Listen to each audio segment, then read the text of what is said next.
یقول لصاحبہ لا تحزن ان اللہ معنا۔ صدق اللہ العلی الولی الحی القیوم۔ درود شریف پڑھ لیجئے۔ اللہم صلی علی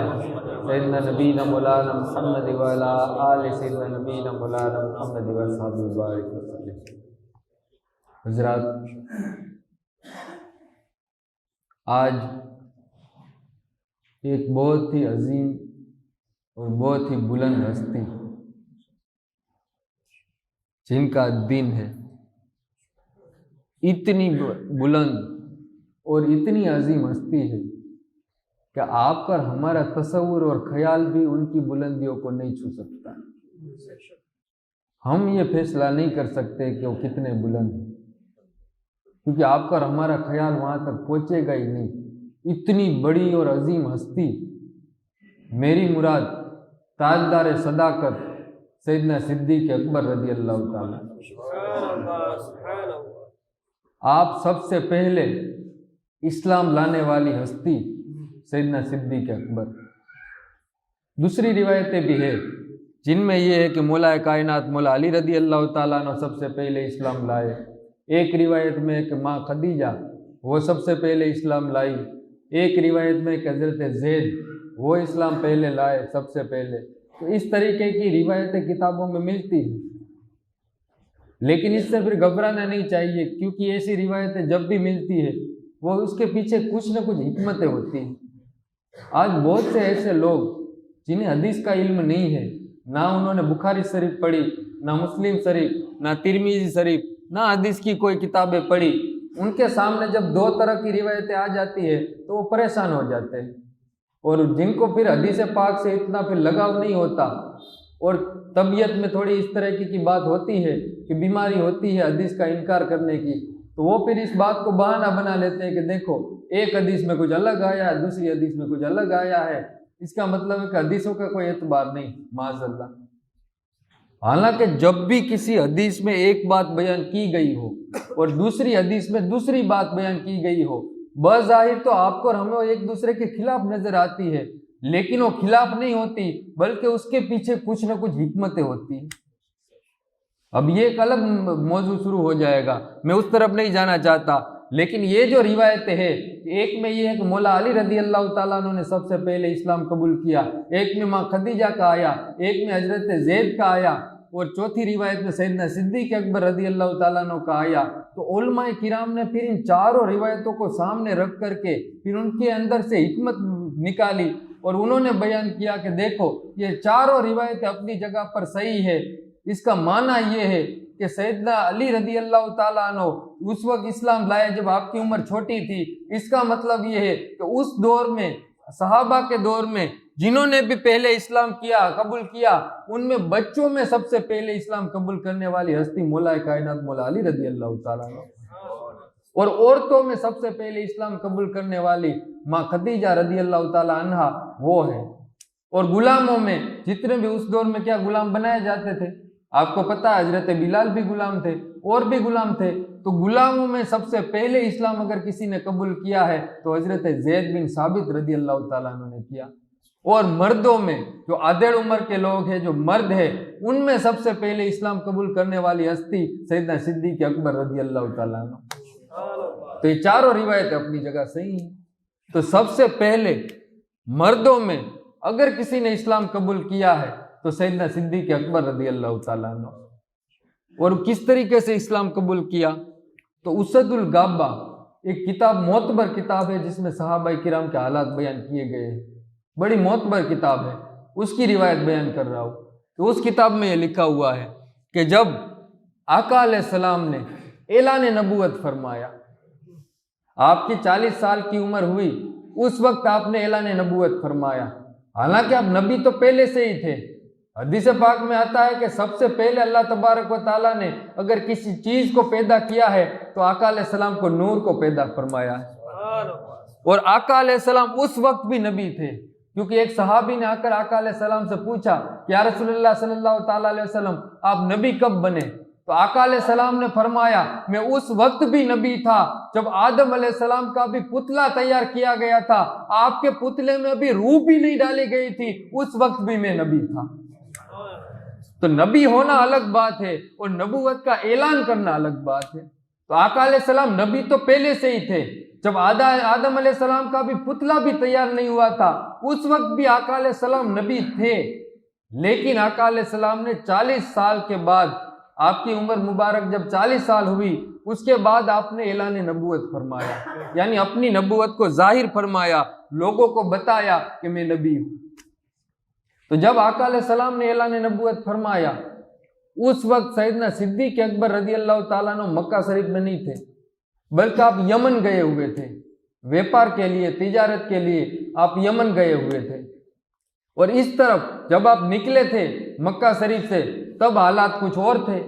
اور جب آپ یمن پہنچ گئے اور ادھر آقا علیہ السلام نے نبوت کا اعلان فرما دیا اب حالات اور تھے۔ اب ابو جہل، ابو لہب، عتبہ، شیبہ اور اس کی ساری یوں سمجھو کہ پوری ٹولی آقا علیہ السلام کے خلاف ہو چکی تھی۔ جب ابو بکر صدیق رضی اللہ تعالیٰ عنہ مکہ میں تھے تو یہ ماحول نہیں تھا، آپ تو یمن چلے گئے، جب آپ یمن چلے گئے پیچھے سے یہ ماحول ہو گیا، لوگ آقا علیہ السلام کے خلاف ہو گئے۔ اور جب یمن میں آپ پہنچے تو وہاں آپ کی کیا ہے کہ جو پرانی جو آسمانی کتابیں ہیں ان کے ایک بہت بڑے ماہر ایک شیخ سے ملاقات ہوئی۔ اب جیسے ہی ان سے ملاقات ہوئی انہوں نے سیدنا صدیق اکبر رضی اللہ تعالیٰ عنہ کو دیکھ کر کے پوچھا کہ آپ حرم شریف سے آئے ہو، آپ مکہ شریف سے آئے ہو؟ سیدنا صدیق اکبر رضی اللہ تعالیٰ عنہ نے فرمایا کہ ہاں میں حرم شریف سے آیا ہوں، مکہ شریف سے آیا ہوں۔ پھر اس شیخ نے، جو پادری تھا، جو آسمانی کتابوں کا ماہر تھا، جاننے والا تھا، اس نے دوسرا سوال کیا سیدنا صدیق اکبر کو۔ پہلا تو یہ کیا کہ آپ مکہ شریف سے ہو، انہوں نے کہا میں مکہ شریف سے ہوں۔ دوسرا سوال یہ کیا کہ آپ کیا قبیلہ قریش سے ہیں؟ مکہ شریف میں جو الگ الگ قبیلے ہیں ان میں سے قبیلہ قریش سے ہیں آپ؟ سیدنا صدیق اکبر رضی اللہ تعالیٰ عنہ نے فرمایا کہ ہاں میں قریش سے ہوں۔ پھر تیسرا سوال انہوں نے کیا کہ آپ قریش کی ساکھ بنو تیم سے ہیں؟ قریش کی ساکھ جو الگ الگ اس میں بھی جو پریوار تھے، کٹمب تھے، قبیلے تھے، انہوں نے کہا جو قریش قبیلہ ہے اس کے جو الگ الگ پریوار ہے اس میں سے ایک پریوار بنو تیم سے آپ ہیں؟ تو سیدنا صدیق اکبر رضی اللہ تعالیٰ عنہ نے فرمایا کہ ہاں میں بنو تیم سے ہوں۔ پھر چوتھی بات سیدنا صدیق اکبر رضی اللہ تعالیٰ عنہ سے اس شیخ نے کہی کہ سیدنا صدیق اکبر رضی اللہ تعالیٰ عنہ آپ اپنا جو جبہ ہے اس کو تھوڑا اونچا کرے، مجھے آپ کا پیٹ دیکھ لینے دیں۔ سیدنا صدیق اکبر رضی اللہ تعالیٰ عنہ نے کہا اس شیخ سے کہ شیخ مجھے ایسا لگ رہا ہے کہ تم پہلے سے ہی میرے بارے میں کچھ باتیں جانتے ہو، کیونکہ تم نے کہا کہ آپ مکہ شریف سے ہو تو وہ بھی بات صحیح ہے کہ میں مکہ شریف سے ہوں، آپ نے کہا کہ تم قریش سے ہو، وہ بات بھی صحیح ہے میں قریش سے ہوں، آپ نے کہا قریش کی ساکھ بنو تیم سے ہو تو وہ بات بھی صحیح ہے میں بنو تیم سے ہوں۔ اس کا مطلب یہ ہے کہ آپ پہلے سے ہی میرے بارے میں کچھ نہ کچھ بات جانتے ہیں، حالانکہ آپ کی ہماری یہ پہلی ملاقات ہے، اس سے پہلے کبھی ملاقات نہیں ہوئی، لیکن مجھے یہ محسوس ہو رہا ہے کہ آپ پہلے سے ہی میرے بارے میں کچھ جانتے ہیں۔ جب سیدنا صدیق اکبر رضی اللہ تعالیٰ عنہ نے کہا کہ آپ پہلے سے ہی میرے بارے میں کچھ جانتے ہیں تو اس شیخ نے کہا کہ ہاں میں نے پرانی کتابوں میں علم صحیح میں یہ پڑھا ہے کہ آخری نبی حضور صلی اللہ تعالیٰ علیہ وسلم مکہ شریف میں تشریف لائیں گے اور آپ اعلان نبوت فرمائیں گے، اس وقت آپ کا جھنڈا لے کر کے دو ہستی سامنے آئے گی، میدان میں اترے گی، ایک 9 عمر لڑکا ہوگا اور ایک آدھر عمر کا ہوگا۔ جو آدھر عمر کا ہوگا اس کی جو نشانیاں میں نے آسمانی کتابوں میں پڑھی ہے وہ ساری نشانیاں آپ میں یہ دیکھ رہا ہوں، صرف ایک نشانی دیکھنی باقی ہے، جس کے لیے میں آپ کو کہتا ہوں کہ آپ اپنے جسم کا کپڑا ہٹائے، اور وہ نشانی یہ ہے کہ آپ کی ناف کے اوپر ایک کالا تیل ہونا چاہیے۔ اگر آپ کی ناف کے اوپر وہ کالا تیل ہے تو جو آخری نشانی دیکھنی باقی رہ گئی ہے وہ نشانی میں آپ میں دیکھ لوں گا، پھر مجھے یہ یقین ہو جائے گا کہ جو میں نے آسمانی کتابوں میں جس ہستی کے بارے میں پڑھا ہے وہ ہستی آپ ہی ہے۔ اب سیدنا صدیق اکبر رضی اللہ تعالیٰ عنہ نے کیا کیا، آپ نے اپنا جبہ مبارک اونچا کیا۔ جیسے ہی جبہ مبارک اونچا کیا تو اس شیخ نے دیکھا کہ آپ کی ناک کے بالکل اوپر ایک کالا تل کا نشان ہے۔ اب جیسے ہی وہ شیخ نے وہ کالا تل کا نشان دیکھ لیا، اس شیخ نے کہا کہ ابو بکر، میں نے جو آسمانی کتابوں میں جو یہ پڑھا تھا، جس ہستی کے بارے میں گواہی دیتا ہوں کہ وہ ہستی تم ہی ہو۔ تو اس سے پتہ چلتا ہے کہ سیدنا صدیق اکبر رضی اللہ تعالیٰ عنہ اتنی بڑی ہستی ہے کہ آپ کا صرف حدیثوں میں ہی نہیں، تاریخ کی کتابوں میں ہی نہیں، بلکہ حالات کی کتابوں میں ہی نہیں، بلکہ پرانی آسمانی کتابوں میں بھی آپ کا تذکرہ موجود تھا۔ جس طریقے سے آقا علیہ السلام کا تذکرہ آسمانی کتابوں میں موجود تھا، پرانی آسمانی کتابوں میں، اسی طریقے سے سیدنا صدیق اکبر رضی اللہ تعالیٰ عنہ کا بھی تذکرہ موجود تھا۔ اب سیدنا صدیق اکبر رضی اللہ تعالیٰ عنہ آپ وہاں تجارت کرنے کے لیے گئے تھے، آپ نے تجارت کی، مال بیچا، کچھ خریدا، اور اس مال بیچنے کے دوران بہت سے الگ الگ شیخ سے آپ کی ملاقات ہوئی۔ یہ تو ایک شیخ تھا جس نے آپ کے بارے میں بتایا، دوسرے بھی بہت الگ الگ شیخ سے ملاقات ہوئی۔ پھر آپ جب مکہ شریف واپس آنے لگے تو آپ کی ملاقات واپس اسی شیخ سے ہوئی جس نے پہلی مرتبہ آپ سے ملاقات کی تھی، اس سے واپس ہوئی۔ تو سیدنا صدیق اکبر رضی اللہ تعالیٰ عنہ نے ان سے کہا کہ دیکھو، آپ کو پتہ ہے، آپ نے خود نہیں مجھے بتایا کہ آخری نبی حضور صلی اللہ تعالیٰ علیہ وسلم کا میں صحابی ہوں گا، ان کا ساتھی ہوں گا، ان کی مدد کروں گا، ان کا جھنڈا میرے ہاتھوں میں ہوگا۔ تو میں واپس مکہ شریف جا رہا ہوں، یہاں کا کام کاج ختم ہو چکا ہے، اگر آپ کا کوئی پیغام ہے تو آپ مجھے بتا دیجئے، وہ پیغام میں آقا علیہ السلام کی بارگاہ میں پہنچا دوں گا۔ اس شیخ نے کہا کہ دیکھو، تم مکہ شریف جا ہی رہے ہو اور آقا علیہ السلام سے تمہاری ملاقات ہوگی، تو میرا یہ پیغام آقا علیہ السلام تک یہ پہنچا دینا۔ سیدنا صدیق اکبر رضی اللہ تعالیٰ عنہ نے پوچھا کہ آپ کا کیا پیغام ہے؟ تو اس شیخ نے کہا، اس پادری نے کہا کہ میں نے آقا علیہ السلام کی تعریف میں ایک نعت شریف لکھی ہے، میری یہ نعت شریف آقا علیہ السلام کی خدمت میں پہنچا دینا۔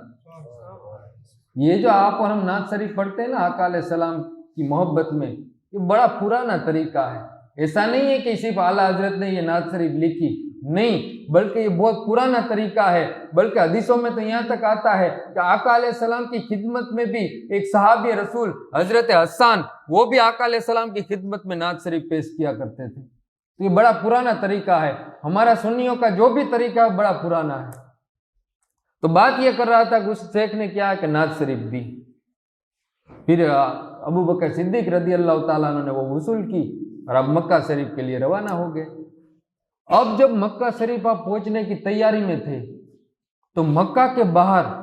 یہ ابو جہل اور اس کا ٹولہ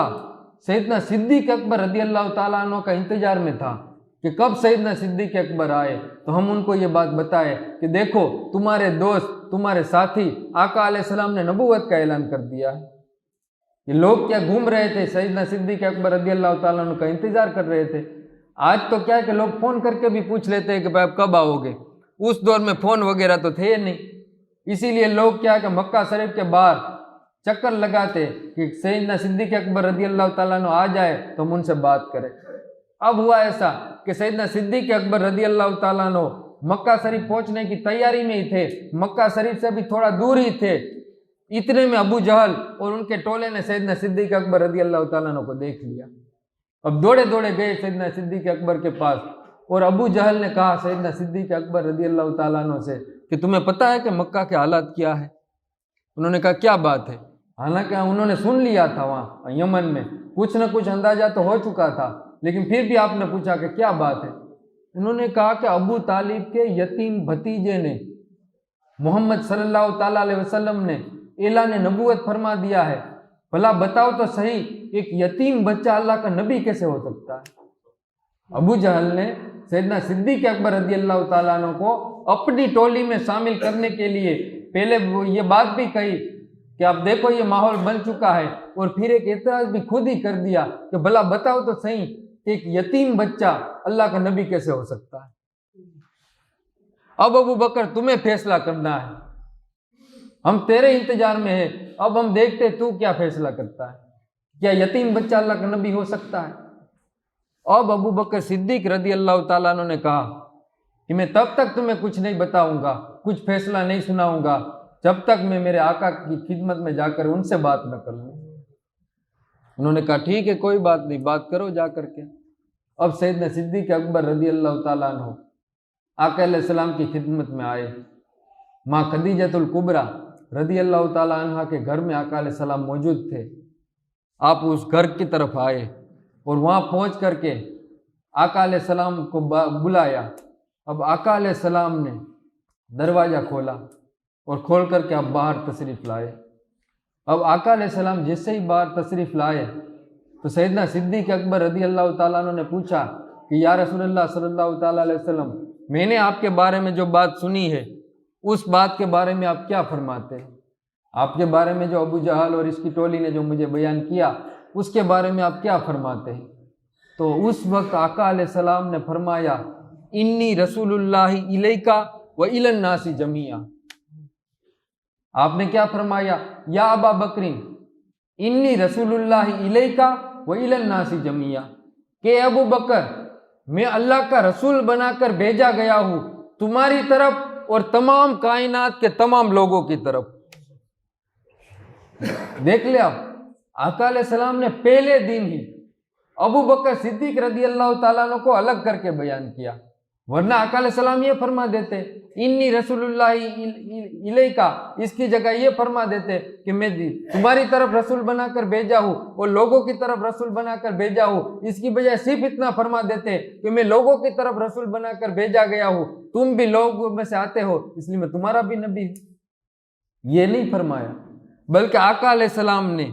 سیدنا صدیق اکبر رضی اللہ تعالیٰ عنہ کے بارے میں پہلے دن ہی اپنا فیصلہ بیان فرما دیا کہ میں تمہاری طرف رسول بنا کر بھیجا گیا ہوں اور تمام لوگوں کی طرف رسول بنا کر بھیجا گیا ہوں۔ مطلب یہ ہے کہ تمام لوگوں کی طرف رسول بنا کر بھیجا جانا اور بات ہے، اور تمہاری طرف اکیلے کی طرف رسول بنا کر بھیجا جانا اور بات ہے۔ سیدنا صدیق اکبر رضی اللہ تعالیٰ عنہ کو پہلے دن، جس دن ابو بکر صدیق اسلام قبول کر رہے تھے، اسی دن آقا علیہ السلام نے تمام لوگوں کی طرف سے الگ کر کے سیدنا صدیق اکبر رضی اللہ تعالیٰ عنہ کو بیان فرمایا۔ یہاں ایک روایت اور سمجھنے جیسی، وہ یہ کہ آقا علیہ السلام نے خواب دیکھا۔ اب میں جو کہہ رہا ہوں نا پہلے دن فیصلہ آقا علیہ السلام نے فرما دیا تھا، اس کی تصدیق اس حدیث سے بھی ہوتی ہے، اس روایت سے بھی ہوتی ہے کہ آقا علیہ السلام نے خواب دیکھا۔ اب پچھلے جمعے میں نے بیان کیا ہے کہ جو انبیاء کرام کو جو خواب آتے ہیں، جو نبیوں کو جو خواب آتے ہیں، وہ اللہ کی وحی ہوتا ہے، اس میں کوئی خطا نہیں ہوتی، بلکہ جو خواب آتا ہے وہ اللہ کا پیغام ہوتا ہے، اللہ کی وحی ہوتی ہے۔ آپ کو اور ہمیں جو خواب آتے ہیں وہ سچے بھی ہوتے ہیں، جھوٹے بھی ہوتے ہیں، لیکن نبی کو جو خواب آتا ہے وہ 100% صحیح ہوتا ہے، اللہ کی طرف سے ہوتا ہے۔ تو حضور صلی اللہ تعالیٰ علیہ وسلم نے خواب دیکھا اور دوسرے دن صبح صحابہ کرام کو خواب سنایا آقا علیہ السلام نے۔ وہ خواب کیا تھا؟ آقا علیہ السلام نے فرمایا کہ اے میرے صحابیوں، میں نے کل رات خواب دیکھا ہے، اور خواب میں یہ دیکھا کہ بہت بڑا ترازو تھا، جسے آپ اور ہم تراجوا کہتے ہیں، وزن کرنے کے لیے۔ اب تو الیکٹرک کانٹے آ گئے، لیکن اس دور میں تو ترازو تھے، جس میں ایک طرف کوئی چیز رکھی جاتی جس کا وزن کرنا ہو اور دوسری طرف وہ تول رکھے جاتے، تو جس طرف وزن زیادہ ہوتا وہ جھک جاتا۔ تو اس طرح کا ترازو دیکھا، تو آقا علیہ السلام نے فرمایا کہ میں نے خواب میں ایک بہت بڑا ترازو دیکھا، بہت بڑا۔ پھر صحابہ نے پوچھا کہ یا رسول اللہ صلی اللہ تعالیٰ علیہ وسلم، آپ نے جو ترازو دیکھا اس کا کیا مطلب ہے؟ تو آقا علیہ السلام نے فرمایا کہ میں نے بہت بڑا ترازو دیکھا، اور اس ترازو کے ایک پلڑے میں اللہ تبارک و تعالیٰ نے مجھے رکھا، اور دوسرے پلڑے میں آدم علیہ السلام سے لے کر قیامت تک جتنے بھی انسان، جنات، جتنی بھی اللہ کی مخلوق تھی، ان تمام مخلوق کو رکھا گیا۔ ایک پلڑے میں اکیلے مجھ کو رکھا گیا، دوسرے پلڑے میں تمام مخلوق کو رکھا گیا۔ آقا علیہ السلام فرماتے ہیں کہ پھر بھی میرا والا پلڑا بھاری ہو گیا، پھر بھی میرا والا پلڑا بھاری ہو گیا۔ مطلب کہ یہ شان آقا علیہ السلام کی ہے کہ قیامت تک کے تمام انسانوں کو ایک پلڑے میں رکھا جائے، ایک پلڑے میں آقا علیہ السلام ہو، پھر بھی آقا علیہ السلام والا پلڑا بھاری۔ پھر صحابہ نے پوچھا کہ یا رسول اللہ صلی اللہ تعالیٰ علیہ وسلم، پھر آگے آپ نے خواب میں کیا دیکھا؟ تو پھر آقا علیہ السلام نے فرمایا کہ میں نے خواب میں یہ دیکھا کہ پھر میری جگہ سیدنا ابو بکر صدیق رضی اللہ تعالیٰ عنہ کو پلڑے میں رکھا گیا۔ ایک پلڑے میں سیدنا صدیق اکبر کو رکھا گیا، اور دوسرے پلڑے میں میری پوری امت قیامت تک آنے والے تمام انسانوں کو رکھا گیا۔ اب دیکھیں، ایک پلڑے میں سیدنا صدیق اکبر رضی اللہ تعالیٰ عنہ اکیلے، اور دوسرے پلڑے میں سیدنا فاروق اعظم بھی اسی میں، سیدنا مولا کائنات بھی اسی میں، عثمان غنی بھی اسی میں، عبداللہ ابن مسعود بھی اسی میں، معاذ ابن جبل بھی اسی میں، ابو الرحمن بھی اسی میں، جتنے بھی صحابہ ہیں وہ اس دوسرے پلڑے میں، تابعین دوسرے پلڑے میں، تبع تابعین دوسرے پلڑے میں، غوث اسی میں، خواجہ اسی میں، اقطاب اسی میں، جتنے بھی ولی ہے اسی میں، قلندر اسی میں، اولیاء کرام اسی میں، صحابہ، تابعین، تبع تابعین، ساری کی ساری آقا علیہ السلام کی امت دوسرے پلڑے میں، اور ایک پلڑے میں آقا علیہ السلام کا اکیلا امتی ابو بکر صدیق کو رکھا گیا۔ پھر آقا علیہ السلام نے فرمایا کہ میری پوری امت دوسرے پلڑے میں، ایک پلڑے میں اکیلا ابو بکر۔ پھر میں نے خواب میں دیکھا کہ دوسری امت، وہ دوسرے جو تمام کے تمام لوگ جو دوسرے پلڑے میں تھے وہ پلڑا ہلکا ہو گیا، اور جس پلڑے میں اکیلے ابو بکر تھے وہ پلڑا بھاری ہو گیا۔ اس سے پتہ چلتا ہے کہ جو ہمارا سنیوں کا جو عقیدہ ہے کہ اس امت میں انبیاء کرام کے بعد، انبیاء کرام کی بات نہیں ہو رہی، انبیاء کرام کے بعد اس امت میں نہیں بلکہ اگلی امتوں میں بھی جو سب سے افضل ہستی اگر کوئی ہے تو سیدنا صدیق اکبر رضی اللہ تعالیٰ عنہ۔ یہ ہمارا سنیوں کا عقیدہ ہے۔ حالانکہ آج میں نے دیکھا، یہ سنا ہوا اپنے کان سے کہ آج آپ کو ہمارے یہاں جو شیعت کی تھوڑی تھوڑی اثر ہو رہی ہے سنیوں میں، لوگوں نے سنتے ہیں اور اس طرح کی باتیں سنتے ہیں، تو میں نے یہ محسوس کیا ہوا ہے اور یوٹیوب میں اس طرح کے ویڈیو بھی دیکھے ہیں کہ جو یہ ثابت کرنے کی کوشش میں لگے ہوئے ہوتے ہیں کہ مولا کائنات مولا علی رضی اللہ تعالیٰ عنہ کی فضیلت سیدنا صدیق اکبر سے بھی زیادہ تھی۔ حالانکہ یہ ہمارا اہل سنت کا عقیدہ نہیں ہے،